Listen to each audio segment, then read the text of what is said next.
Hatua inayofuata sasa ni watake muendelee na utoaji wa mafunzo ya elimu au kutoa elimu ya sera hii kwa taasisi za umma kuhusu maudhui ya sera na namna yanavyogusa majukumu yao ya kila siku. Na hapa nimeona timu kubwa tu ya mabalozi wastaafu, lakini wamestaafu bado wana nguvu, wanaweza wakatumika kwenye kazi hii. Mkawapangia kazi maalum ya kukaa na sekta mbalimbali, sababu wizara mko bizi sana, wao wakaipitia vizuri sera hii na wakakaa na sekta mbalimbali kueleza majukumu yao kuendana na sera hii na zaidi kupitia ule mkakati na kutafsiri kisekta kwa kila sekta inayohusika. Lakini waheshimiwa mabalozi wetu wanao tuwakilisha kule nje, wahakikishe wanaisoma na kuielewa na kuanza kutangaza mabadiliko haya chanya ya sera yetu. Kumbukeni, sera hii inatutaka kuwa na diplomasia inayowahusisha wananchi kwa kupata taarifa za utekelezaji wa kazi zenu pia. Jambo jingine, kwa kuwa utekelezaji wa sera hii sio jukumu pekee au sio jukumu la Wizara ya Mambo ya Nje peke yake, bali wizara hiyo ni mratibu na msimamizi mkuu, naziagiza wizara, idara zinazojitegemea, wakala za serikali na tawala za mikoa na serikali za mitaa kuhakikisha mnajumuisha malengo na mikakati ya sera hii katika mipango mikakati yenu na kuanza utekelezaji wake mara mwongozo utakapotolewa. La nne, kuendelea kulinda uhuru na heshima ya nchi yetu. Kama nilivyosema, kuna maendeleo makubwa ya teknolojia, na kwa kutumia teknolojia watu duniani wanaweza kufanya wanavyotaka, wanaweza kutusema wanavyotaka, wanaweza kutoa matamko wanayotaka.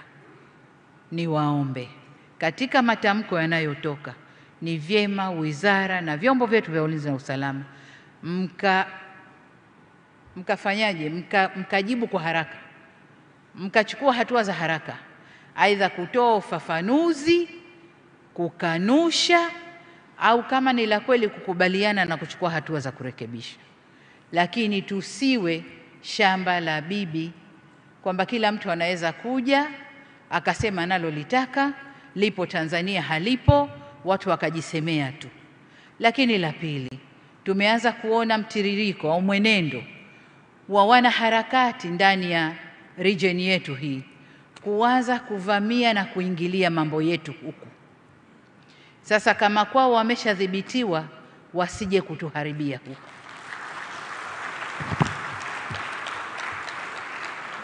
Tusitoe nafasi. Walishaharibu kwao, walishavuruga kwao, nchi iliyobaki haijaharibika. Watu wako na usalama na amani na utulivu ni hapa kwetu. Kuna majaribio kadhaa.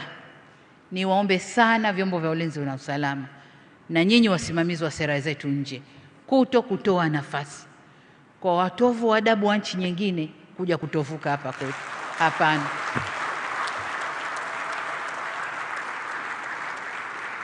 Nimeona klipu kadhaa za kunisema niko bias na nini. Nalofanya ni kulinda nchi yangu na ndio wajibu niliopewa.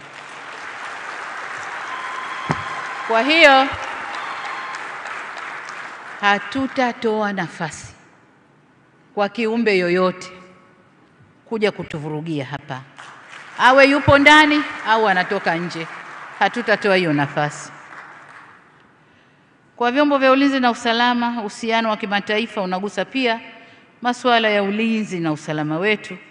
Kipekee nitumie nafasi hii kuvielekeza vyombo vya ulinzi na usalama kuhakikisha kuwa usalama wa nchi yetu ndani na nje ya mipaka yetu unaangaliwa kwa karibu zaidi.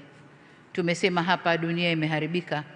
Kuna maneno wanasema makosa, uhalifu wa kuvuka mipaka. Kuna mambo kadhaa ambayo yanatuathiri na sisi huku, ugaidi na mambo mengine.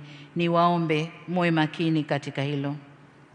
Kwa Watanzania wanaoishi nje na raia wa nchi nyingine wenye asili ya Tanzania au maarufu diaspora. Kwa kuwa sasa serikali imewatambua kama wabia muhimu wa maendeleo, karibuni nyumbani kwa uwekezaji katika sekta za kiuchumi na kijamii, na ni wajibu wenu kuzitangaza sifa njema za Tanzania katika maeneo yenu mnayoishi badala ya kuisema vibaya nchi yenu mlikotoka. Kwa sekta binafsi ya hapa nchini, serikali inajitahidi kufungua milango ya kibiashara ndani na nje ya nchi. Tunawasihi kuzitumia fursa hizo. Vile vile tunakaribisha zaidi sekta binafsi kutoka nje ya nchi